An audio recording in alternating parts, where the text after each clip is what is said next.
Hello sa mga batang 90s. Sinong nakaawat ng pagbabunot ng sahig? Nagpagpo-floor wax. Naalala ko si Lola. Nung bata pa ako. Hindi ako pwedeng maglaro habang hindi ako nagpo-floor wax ng sahig. Hindi ako pwedeng lumabas ng bahay kapag hindi tapos yung pinapagawa niya. May palo sa puwet pag hindi ka nakinig.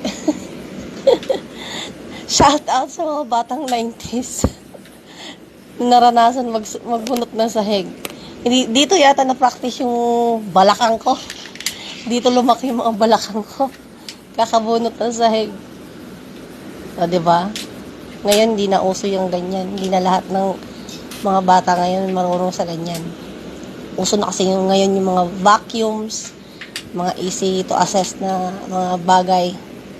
Hindi katulad noon na pahirapan ng paglilinis ng bahay. Ngayon, madali na lang. Naka-tiles pa yung sahig. Iba, naka-tiles pa yung sahig. Diba? So, kumusta sa mga batang 90s? Shout out sa ating lahat. Comments na lang kayo kung sino nakaranas ng pagbubunot ng sahig. Bye!